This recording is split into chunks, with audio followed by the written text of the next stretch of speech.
Welcome to those here in attendance and online to the March 6, 2025 meeting this Thursday evening of the Johnson City Commission held here at the Water and Sewer Services Complex. It's currently 6 o'clock and we will call the meeting to order. If everyone would please stand for Pastor Pete Tackett and as he gives the invocation and remain standing for the pledge. Thank you. Let's pray. Father, we're thankful to live in a good city like Johnson City, Tennessee. We're thankful for our leadership. We recognize that these have been challenging days, but we thank you, Lord, that we are now in a place that we can look ahead, strain toward the things that are ahead instead of looking backwards. God, I pray you'd continue to heal, continue to lead, continue to direct our city. Thank you for this night. Thank you for these men and women who will make good decisions and do what they can to lead us in the direction that we need to go. Bless them in their deliberations tonight, I pray, in Jesus' name. Amen. I pledge allegiance to the flag of the United States of America and to the republic for which it stands, one nation, under God, indivisible, with liberty and justice for all.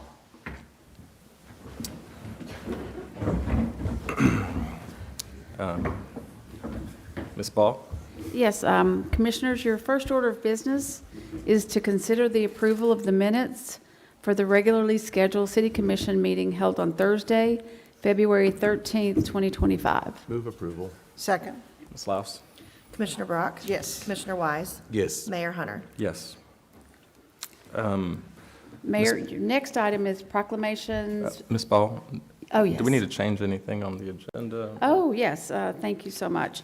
I would ask that if we could move item, and I'm looking for it on the agenda, item number 10.3. 10.3.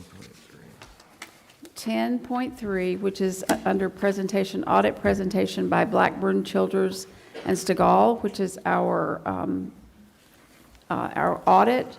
If we could move it up under presentations, and if we could move it to item 5.4, if the commission would allow. I would so move. Second. Ms. Laus? Commissioner Brock? Yes. Commissioner Wise? Yes. Mayor Hunter? Yes.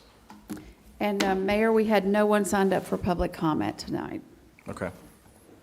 Next, we have a presentation of retirement in honor of Dr. Steve Barnett.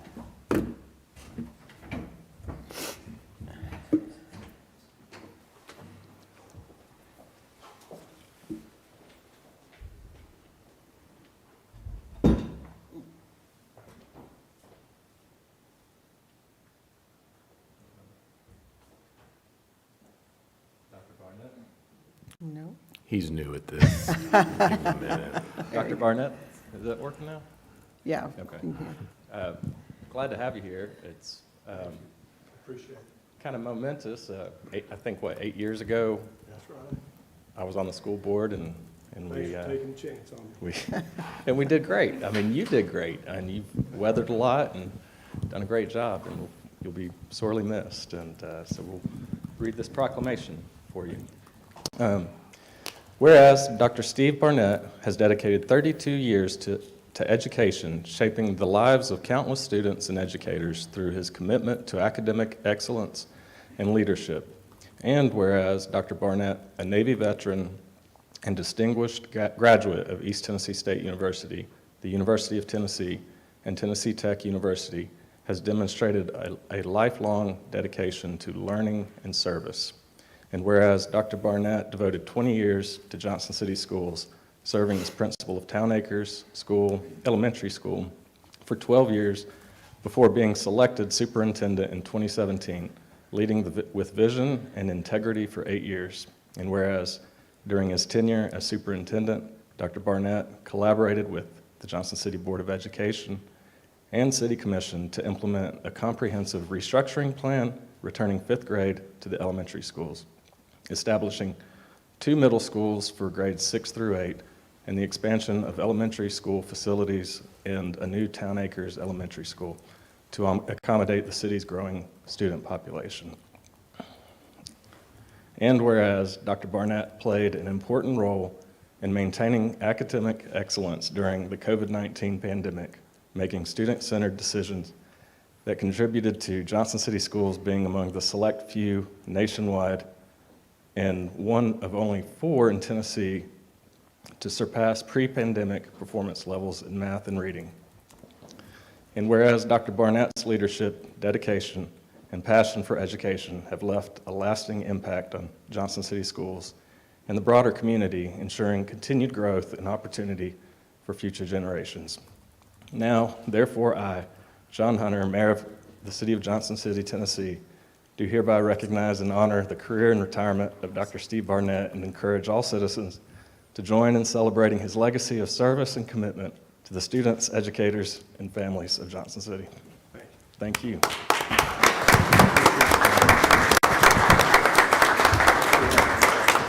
Mayor.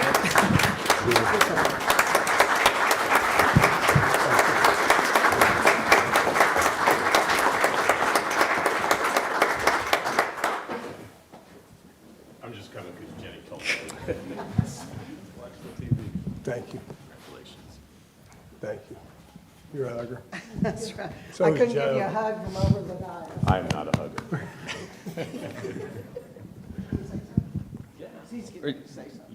I'll just start with, I just, is the biggest honor of my life professionally to be able to be the superintendent of Johnson City Schools. What a wonderful community, what a great place to live, to raise children. And I think a lot of that has to do because our community sees education as an investment in our children, investment in our community, not an expense. And what an honor to be able to do that. And my wife is in the audience, and she made my job doable because of the support she provided for me at home, and I really appreciate her. And I never want to leave her out of that. But what an honor, what a privilege, and I get to do work now that supports education and outcomes across all of Northeast Tennessee and across the whole state with the Nice Warmer Foundation. So looking forward to the work that we're going to do and the support that we'll continue to provide school systems like Johnson City and Washington County and the surrounding areas. But thank you all so much for this. I really appreciate it. And like I told, Mr. Hunter was on the school board, and school board members that were there when they selected me, I always wanted to say to them, thanks for taking a chance on me. Thank you. Steve, this is a very moving moment for us because this commission that a portion of it standing in front of you right now has worked with you over the last, how many years? 8 years, yeah. And as a result of that, we have one of the greatest school systems in the state of Tennessee under your leadership. When I was on the school board, you were the principal of Town Acres Elementary School. And I remember one day we were advertising for the turkey trot, and I was the turkey. I had on the mascot uniform. Well, the thing I didn't do that day was to attach the head under my arms. And so we went to the cafeteria, do you remember? And they turned some music on, and Steve comes over and grabs me as the turkey to dance. And so we danced in the cafeteria. The kids were going wild, right? But he spun me around, and my head almost flew off. And that would have really been scary for those kids, I can tell you.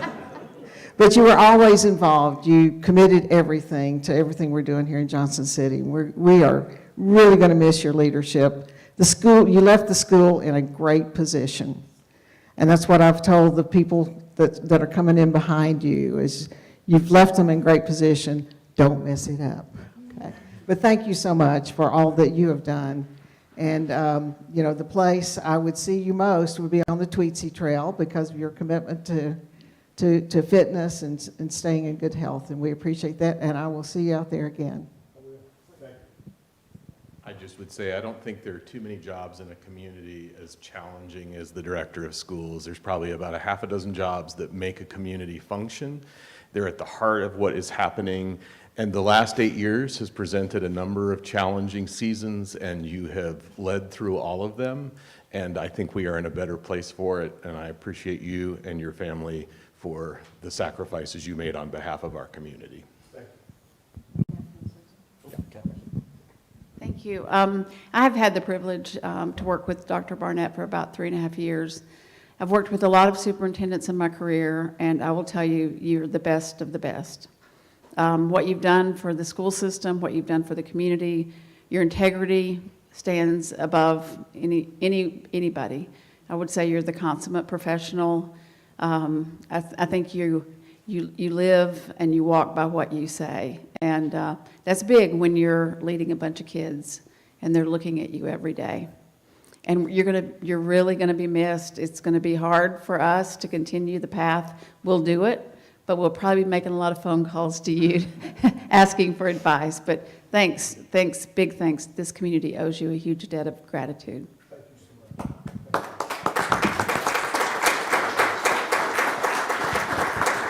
Ms. Ball, actually, if you'll stay down here. Next item on the agenda. Yeah. The next item on the agenda, we are so excited. I don't know if we've given many keys away. This is maybe our first key? Not the, in a long time. If you haven't noticed, we have the Big South going on right now, and very proudly so. We want to give it to Commissioner Sharika Montgomery. And if you will come up and join us, and we are so excited to have you here. We're excited to have the Big South here, and we are cheering the whole time.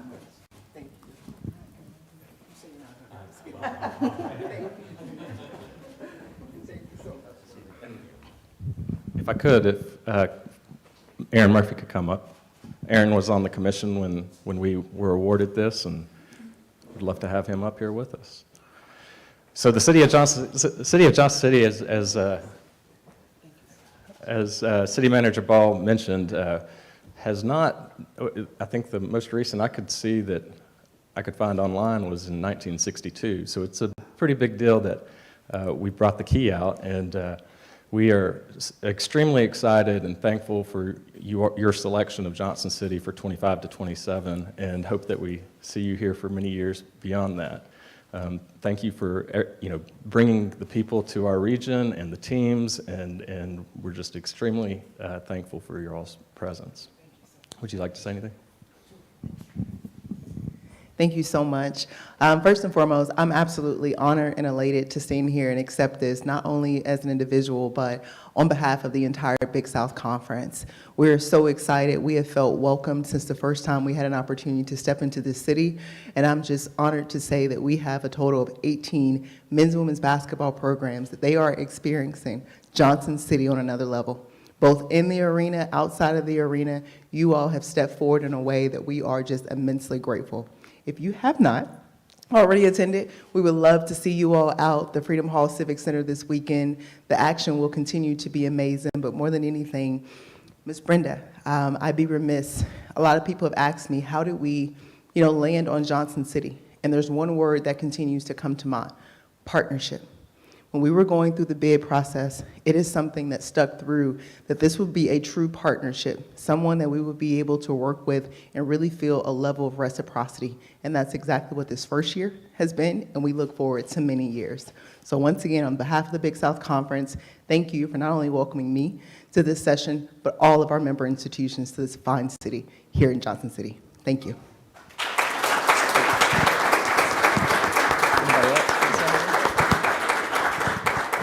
Well, Sharika, as we said last night, guys, you've got to go to Freedom Hall. It is amazing the way it has been transformed into the Big South Basketball Conference Finals, and it's just great. It's a great place. And I do also want to call out Brenda Whitson with the Convention and Visitors Bureau, CVB, for working the bid to begin with, but then getting everything here.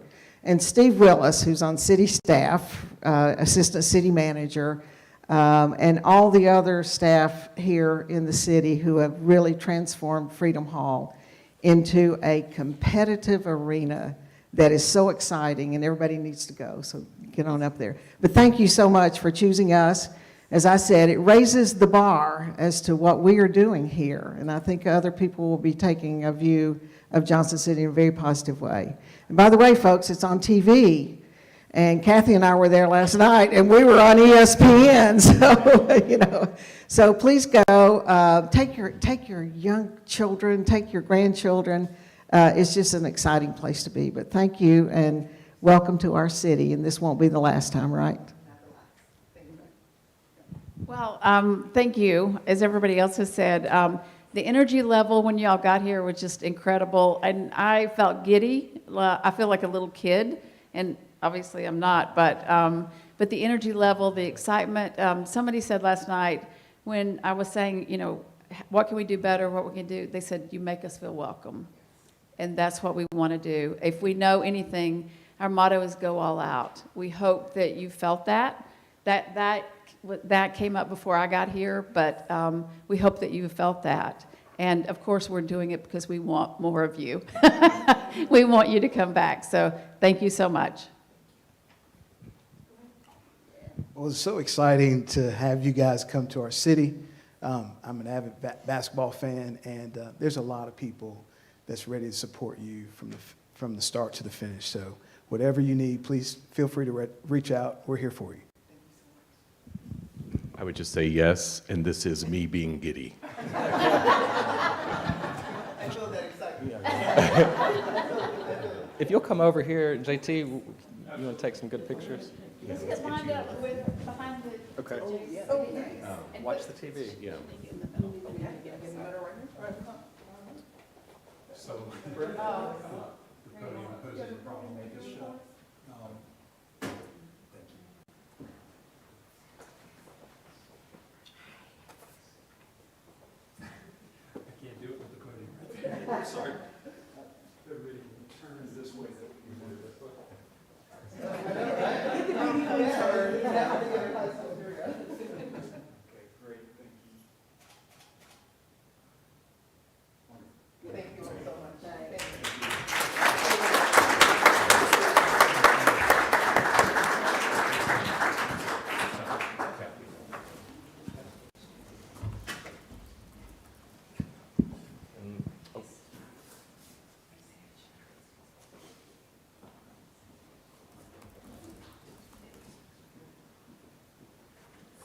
And last but not least, we have Commissioner Aaron Murphy here with us, and we want to, as a time-honored tradition, recognize your service on the commission with this plaque.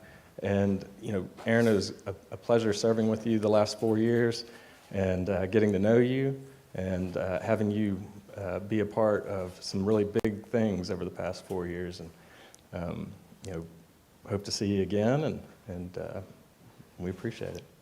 So. Well, I'm greatly honored to have served the city for 4 years, and I'm continuing to serve, as we know that positions and titles do not define who a person is.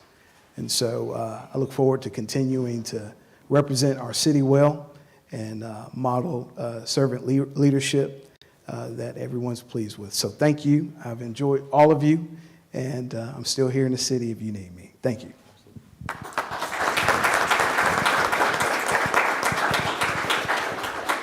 Aaron, first of all, I want to say thank you for your commitment to Johnson City. I know it is real, I know it's true, and I've seen the variety of things that you have done for this city that make a difference. And so, and usually then you'll pick up the phone and call one of us and say, you need to be here, and so we would come down. So thank you so much for that. You've been the prayer for the turkey trot. So I'm officially inviting you again for this next turkey trot on Thanksgiving morning to show up. All right, thank you. Just to echo what was already said and acknowledge the considerable sacrifice of time and energy that you put into our community and the sacrifice that your family has made of your time and your energy to invest in our community. Thank you, Vice Mayor. The past 3.5 years, and which through a lot of it, but it have been very challenging, as you know, for the city. And I just want to say a special thank you for the times that you've lifted us up, you've lifted me up during very difficult and challenging times of the heart, of the soul.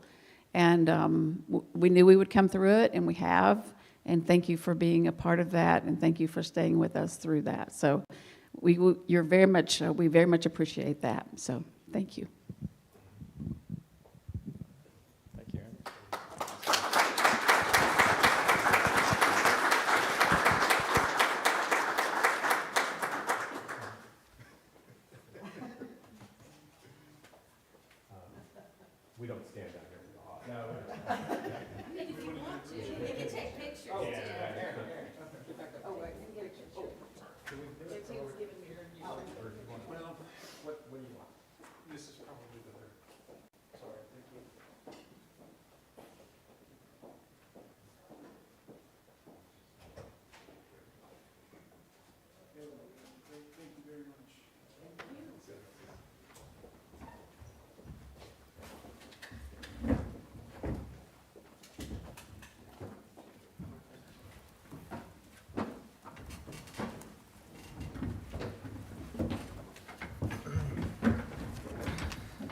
Commissioners, the next item, as you have moved forward under item 4.3, is a presentation of the audit by Blackburn Childers and Stiegel.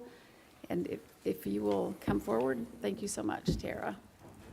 Thank you all for having me, and thank you for moving me up on the agenda. I greatly appreciate that. I am Tara Finner with Blackburn Childers and Stegall. I'm an audit partner that partnered the audit for the fiscal year '24 for the city of Johnson City. I want to commend Stephanie Laus and the finance department for their great work and all the support and assistance that they give us throughout the audit process. I know it's a huge undertaking and we ask a lot of you, and I greatly appreciate all the help that you've given us through that process. We did have a clean audit opinion this year, which is fantastic. It's the best that you can get, and that covers the financial statement audit presentation and then as well as the schedule of expenditures of federal awards. The net position for the city overall for the fiscal year ended June 30th, 2024 was $500.4 million. Of that amount, $393 million is invested in capital assets. And that word invest and investment has come up several times even tonight. And that basically supports the fact that you all are investing in your communities. You're investing in road projects, constructions, classroom modifications, parks improvements, all of those things, school buses, that keeps the city running. So that's what that number really means, and that's a huge part of what you all do and the services that you provide to your community. The net position increase for the year was $22 million, so that's great. You always want to have an increase. That's much better. It shows the strength of the city's finances. For debt activity for the year, you did pay down debt totally of $18.8 million. That includes bonds, notes, capital leases, and subscription contracts. There were no new bonds issued. You did have a final drawdown on a previously issued bond of $535,000. Grant awards for the year federal expenditures totaled $19.4 million, and those programs covered food service, police, public service, community development, the transit system, and the ARPA programs. For state expenditures, your totals were $4.7 million, and those were primarily related to transit programs, community development. Education is a huge part of that state funding, and then public safety. For the grants that we tested as major for the year, those covered the federal transit cluster, coronavirus state and local fiscal recovery funds, the state education funds, and the highway planning and construction cluster. Through all of that testing that we did for the major programs, we did not have any findings related to any of your grant programs, so that was fantastic. We really overall had a great year. We were able to issue by December 31st, which is always the goal, and that's a huge success, I think, for the city and for us, especially following the huge software conversions and things that were really a struggle for the last couple of years. So it's great to report that those have all improved, and you all are well on your way to really successful financial position. Yeah. Any questions? I'd just like to say, and I think you'll agree with me, that thank you to Ms. Laus and your team, your whole team, that has made this audit much easier for our auditors, right? Yes. Yeah, Yes. for sure. But it's really an honor to serve on a commission and with the administration of the city that we, I do believe we're in a strong financial position and we manage conservatively, but invest in our city. And we can't deliver excellence in services unless our employees have the tools that they need to do that. Absolutely. And so that's the investment that's very important for us to consider on an ongoing basis. But thank you for your work and for Blackburn, Childress, and Stegall, and wish you well on your move out to Gray. Thank you. I really appreciate that. Any other comments or questions? Is there any action item, or action on this? No, sir. Okay. Thank you. Ms. Ball? Commissioners, the next order of business is consideration of an appointment to the Civil Service Commission per city charter. This is a police department appointee, and our Assistant City Manager, Steve Willis, is here to present this item. Mayor Hunter, Commissioners, Ms. Louse, Ms. Ball. My name is Steve Willis, Assistant City Manager. Happy to be before you tonight, but I must say it's with a bit of sadness that we bring this before you for your consideration this evening. The reason for this vacancy is due to the passing of a longtime volunteer board member, Mr. William Bones Adams.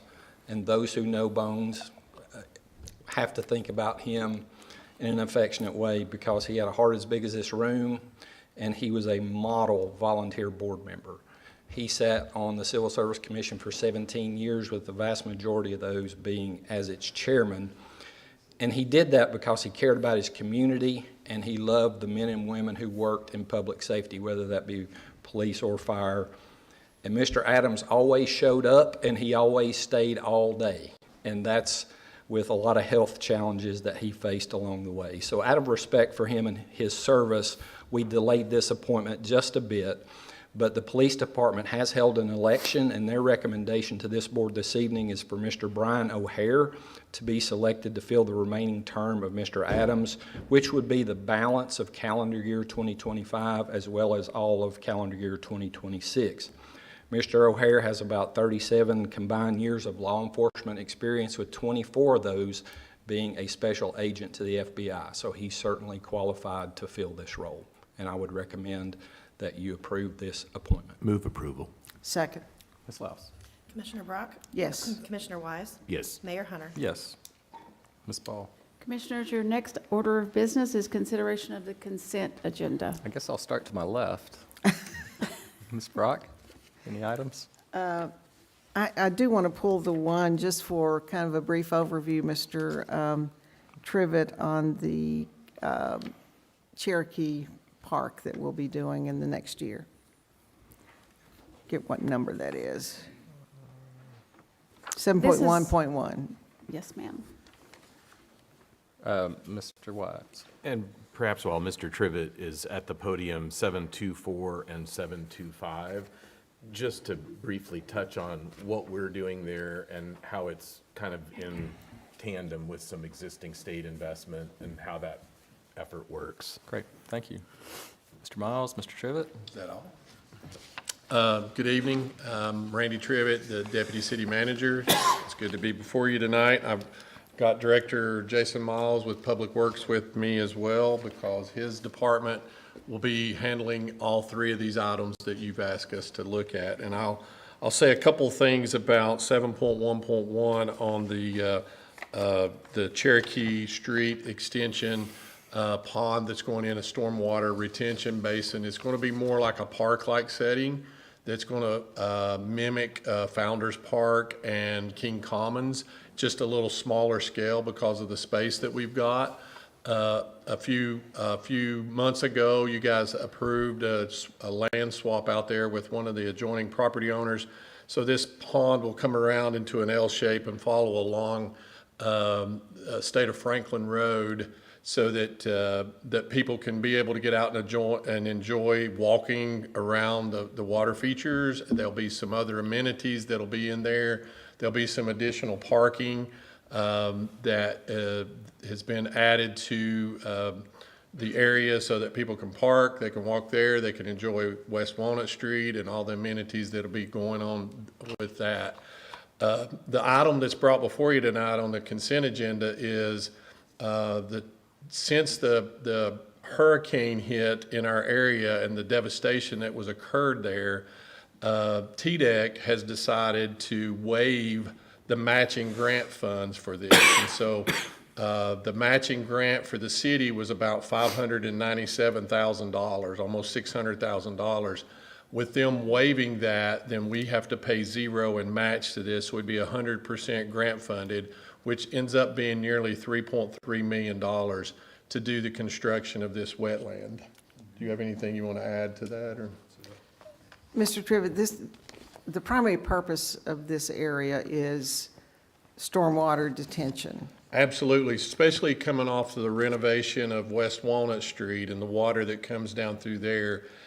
This will be to hold off some of that water so that it's held back before it gets across into Brush Creek. So we're just happening to turn it into a park-like setting as well. Absolutely. That if it does flood, the park will flood first. Absolutely, and that's a theme that we're trying to approach all across the city when we have that opportunity, that if we have to build in any type of larger retention or larger stormwater management control plans, that we turn those into park-like settings. And we're in the negotiations and working on one up on West Walnut where the Burlington Mill property is at. We own a lot of property there that we purchased for stormwater management, and so we know the capacity.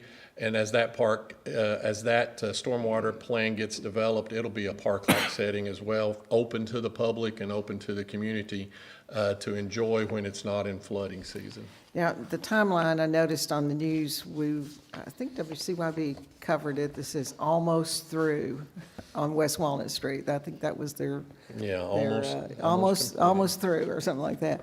But this is going to take a little bit longer. I mean, the street and all the improvements that have been made on West Walnut proper are just about completed. This is kind of off to the side, and it's going to take about a year to do it. Yeah, about 18 months, I think, to get it completed. We're probably, and this is a separate project. This was separate funding that became available. There was already a detention that was needed at this location when West Walnut was designed, but when this grant opportunity came up and we applied for it through Public Works, it was able to improve it and enhance it and make it more of a park-like setting. Before, it was just going to be a water retention holding area, but now that we can have some additional funds as a separate grant, we're going to be able to enhance it and make it a lot more appealing, a lot more attractive with landscaping and other park-like amenities. But the West Walnut Street project will be completed by May of this year. What we're waiting on now is the final top coat of asphalt. Where we're waiting on some, like the demolition of the CopyNet building so that heavier trucks and demolition equipment wouldn't be traveling across new, fresh pavement. And then you have to have perfect weather in order to put down asphalt to make it last a lot longer. But landscaping's gearing up right now and purchasing all the plants. They've actually even got some volunteers from the Main Street program who are wanting to come in and help them plant some of this landscaping along the other side of West Walnut as it's going through. So you'll once spring weather hits, and we're getting very close to that, you're going to get to see a lot more activity going on out there, and that project being finished up as well. But this project, with it being an ARPA grant, the design was due to be 60% complete by the end of January, which Barge Designs hit that target date. They will finish up the design over the next 3 months, and then we'll put it out to bid to have the project completed, and it'll probably take about 18 months. But our deadline to have it completed is September of 2026. Looking great over there. I know our businesses are very happy about the result of it. It's going to be a beautiful place, and we really hope everything that the city's invested in this and that you all have approved, we really see the fruits of that when developers and buildings and things start being built over there that will be producing activities for the public to enjoy. Do you want me to go on into the next one? Yeah, and just speak to how it fits in with what the state already does and how citizens see this happening on a day-to-day basis. Yeah, these are mowing contracts that we contract out every year. And there's 2 of them, because one of them is the I-26, the interstate mowing. The interstate mowing, as you notice at a lot of the exit ramps, there's a lot of green space there. And so the state will contract with local municipalities who can perform the work to do the mowing and the litter pickup, and they reimburse the cost of that up to a certain level.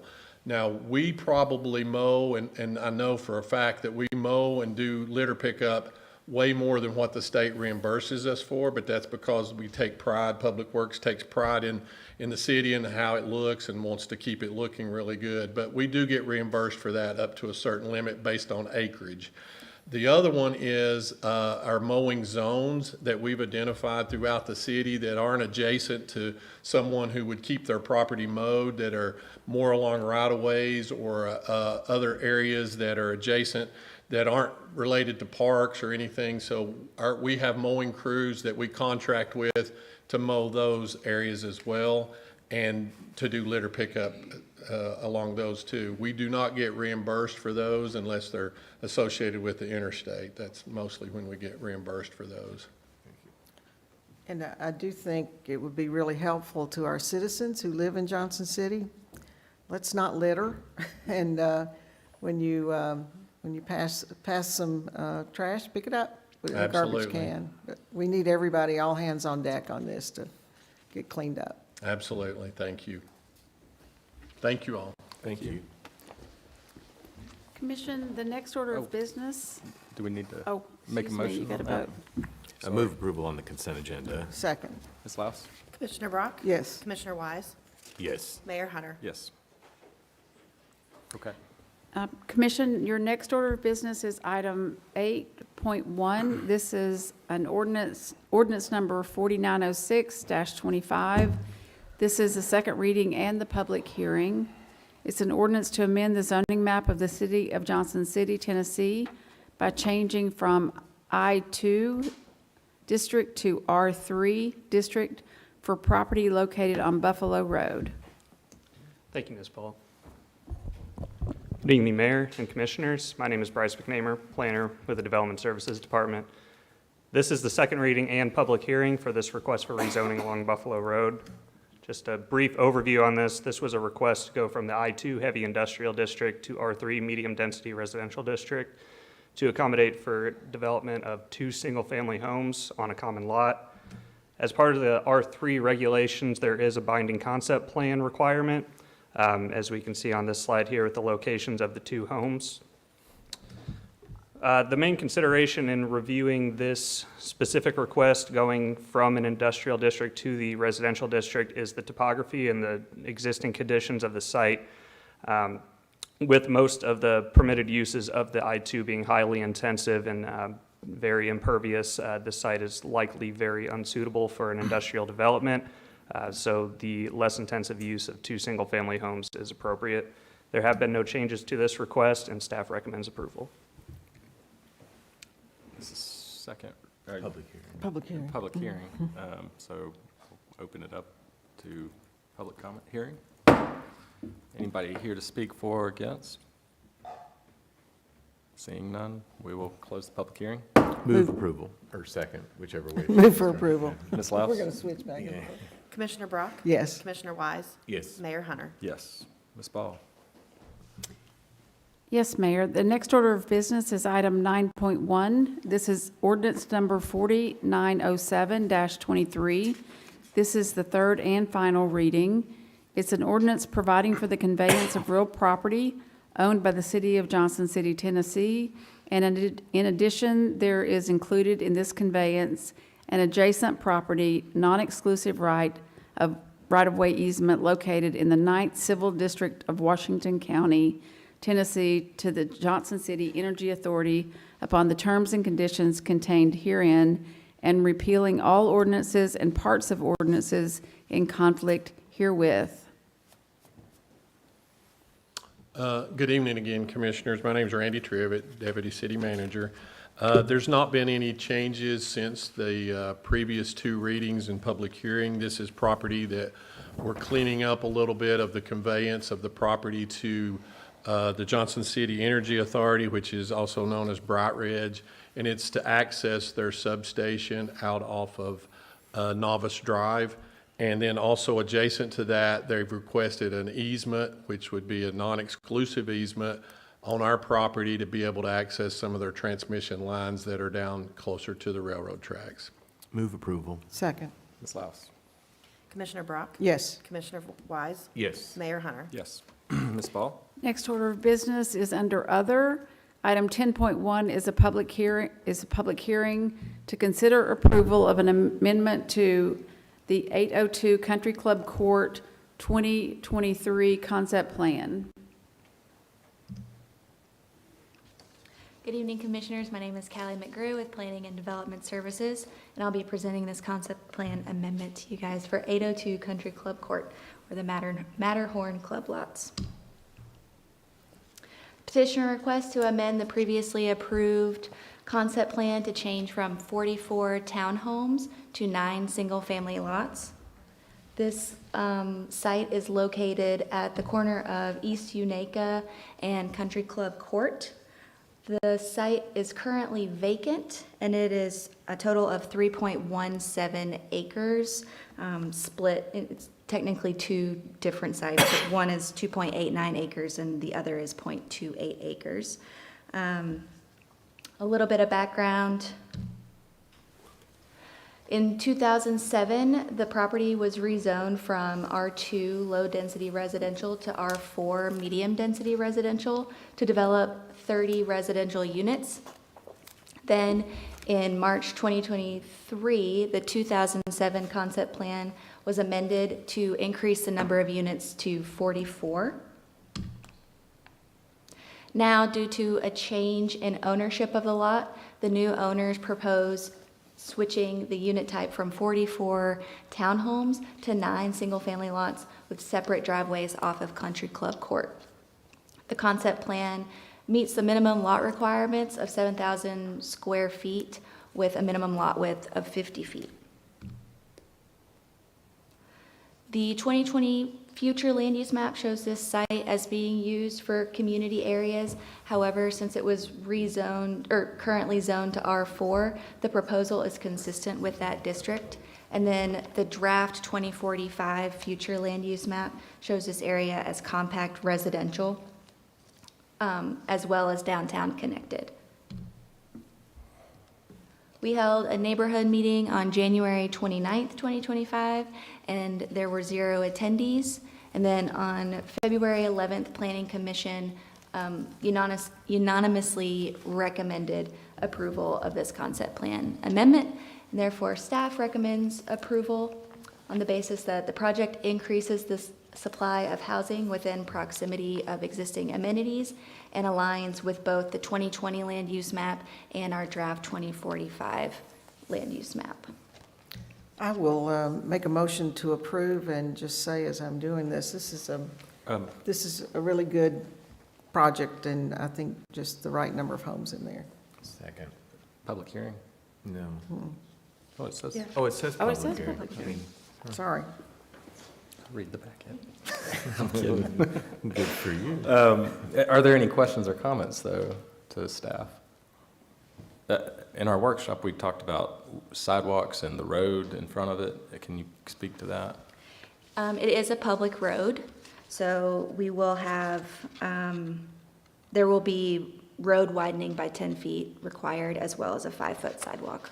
And which side of the road would that be on? I'm just curious because we've got the park side on, and I didn't know if there was any. That is a great question. Do you know? Okay. Good evening, Commissioners. So this will be widened on the Country Club Court side. They're providing additional right-of-way for the development, and the sidewalk will be on the development side as well. Okay. So it will not touch Lions Park. Okay, great, thank you. I will open for public hearing. Anyone wishing to speak for or against is welcome. Seeing none, we'll close public hearing. Shall I make my motion over? Yes, ma'am. Okay. I'll move Sorry about that. Move to approve. All right. Second. Ms. Laus? Commissioner Brock? Yes. Commissioner Wise? Yes. Mayor Hunter? Yes. Thank you. Next item is 10.2. This is a presentation of an unaudited financial statement by our Finance Director, Stephanie Laus.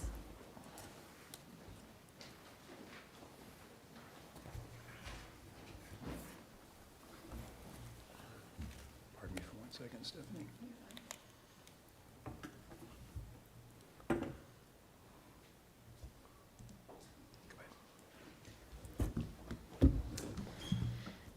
Good evening, Mayor, Commissioners, Kathy.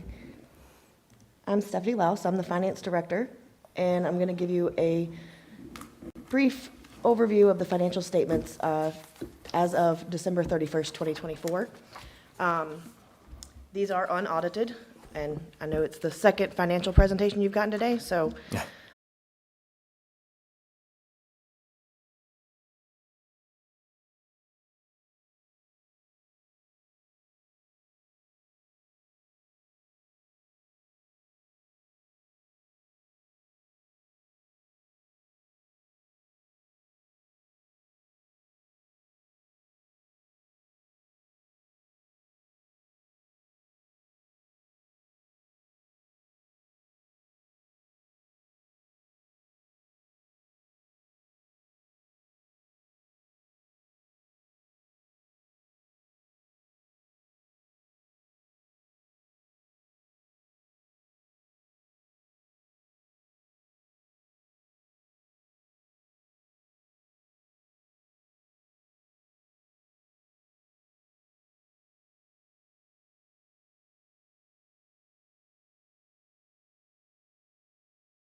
And we will call this meeting back to order from recess for technical difficulties if you want to. yep, I'll just Kick pick it up off. where I stopped. So we were talking about the revenue in the general fund, that the general fund's only at 47% of the revenue of the budget. We would expect it to be around 50. Part of that is because of our property taxes not being due until February 28th.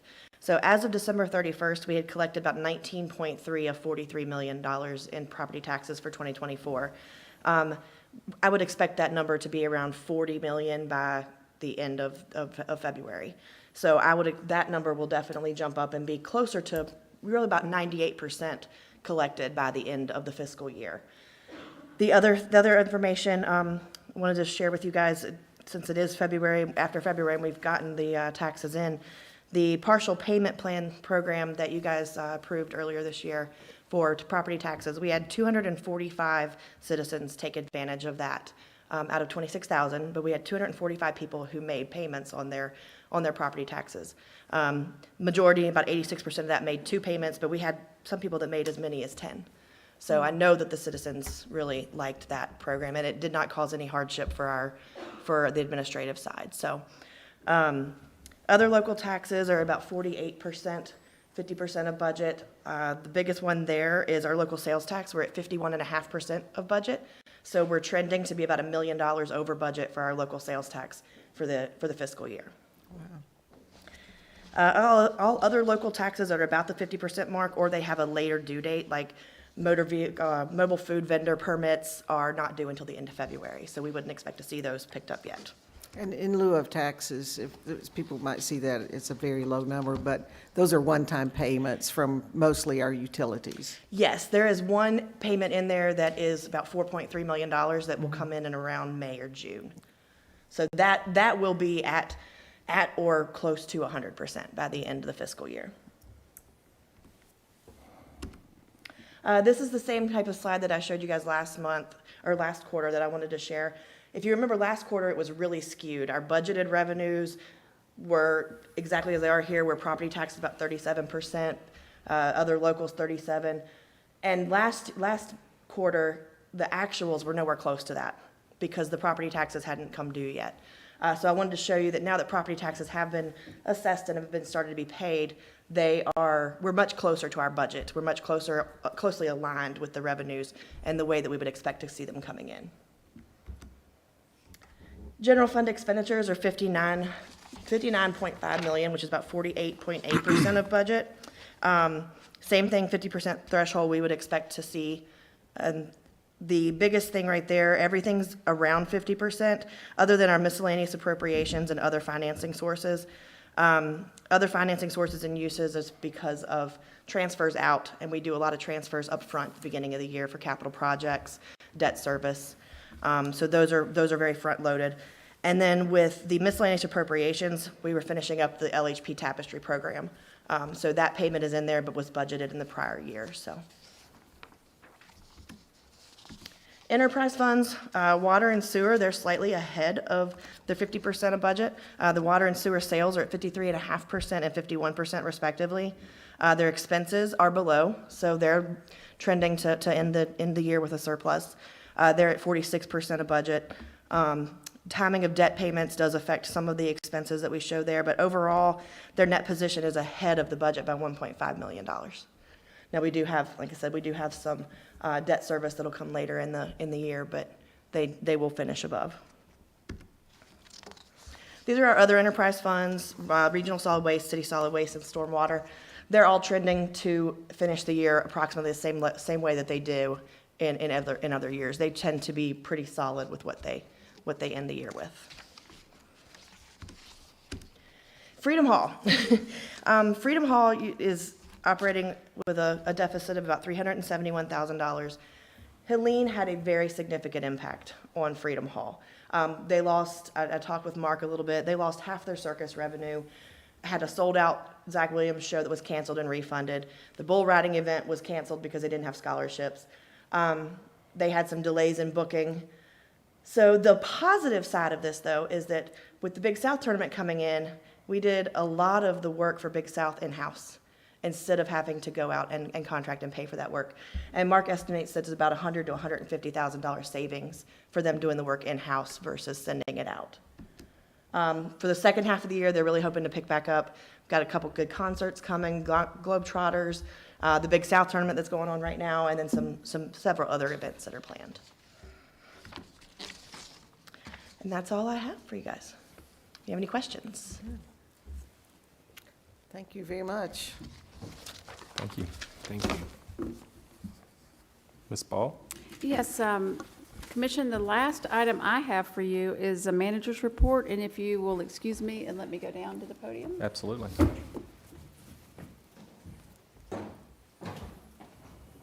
Good job.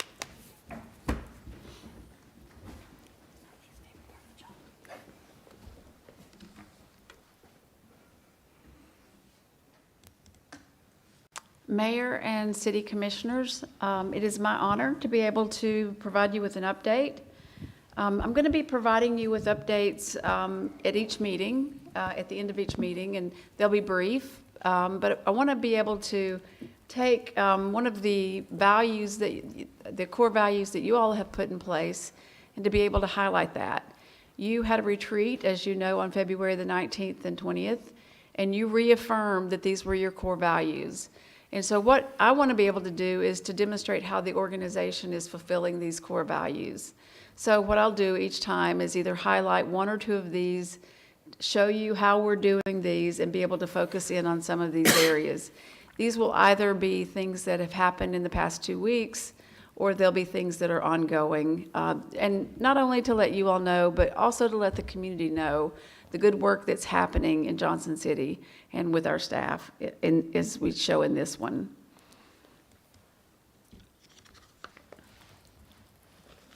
This time, I will be highlighting the excellence in government. And this one you all spend a lot of time on. I think the commission takes a lot of pride in making sure that we have excellence in government. You've demonstrated a lot tonight with the questions that you ask about taking care of mowing, how we spend our money, looking at a lot of different items. So you demonstrate that, and we continue to demonstrate it with the employees that we have. And that's what I'm going to focus on as in this next slide. One of the ways that we go all out is in the way our employees perform their jobs. I'm extremely passionate in the fact that we have over 1,000 employees, or around 1,000, who are dedicated to serving this community.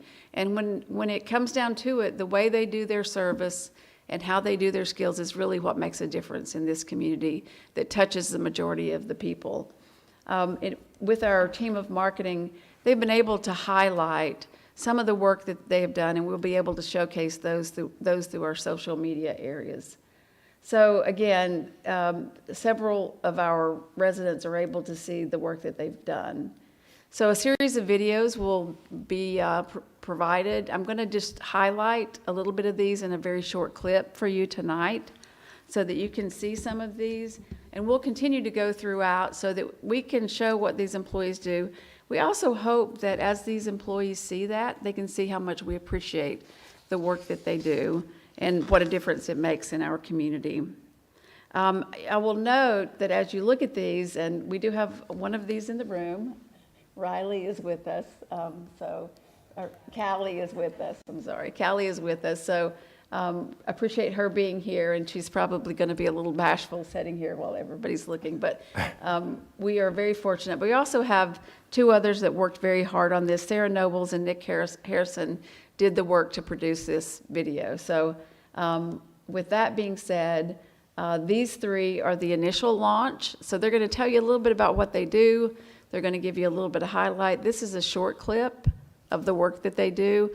The actual reel will have more information about their actual jobs.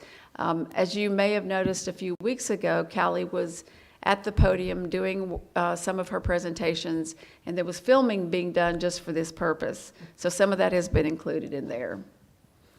And then all those these videos in full can be found on all of our social media outlets. Hi, I'm Adam Dixon, and this is how I go all out. Hi, I'm Callie McGrew, and this is how I go all out. My name is Josh Collins, and this is how I go all out.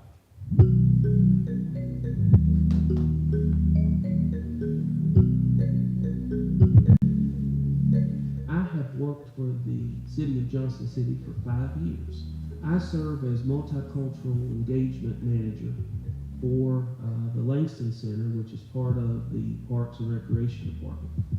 And in that role, I oversee activities that take place at the Langston Center. We are a multicultural facility, and so we want to be authentically multicultural. We have a whole host of programs and initiatives and different activities for the community at large. What surprises me most about my job is how multifaceted it is. Sometimes I'm working on a project that is going to be rolled out in a month, and sometimes I'm working on a project like the parking study or the housing plan or Horizon 2045. The most rewarding part is being able to work as a team on my smaller team of 3 people, but also getting to work across the different departments and to see a project come to life. So what I do for the city is I'm the Trails Operations Manager. So I'm over the maintenance and construction of trails in our area, in our city parks. The most rewarding part of my job is seeing folks out enjoying the trails. Usually trails are a place that folks go for relaxation, to get away from the busy world. So to be able to improve on that is just very rewarding. So when you go all out, in my mind, impact is what comes to mind. And so as for Adam Dixon, if I'm going all out, I want to make an impact. At the Langston Center, we say that you enter to learn and you depart to serve. And so I think that phrase nicely aligns with go all out. Impact, but also make an impact.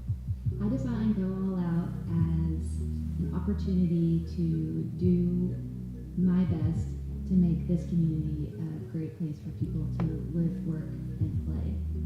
I find go all out by bringing world-class trail experiences to the area, whether that be through beautiful mason stone steps and like Jacobs Nature Park, whether that be world-class trail experiences at Tanner Knobs. I just try to bring the best experience for trail users. Thank you all so much. As you can see there, not only with these 3 employees and the work that they do, you can see, I mean, just incredible work, but so many other employees that put so much heart into all that they do. So thank you for letting me share a little bit of that with you, and huge thanks to all the employees, but especially to those 3 for the work that they do. Absolutely.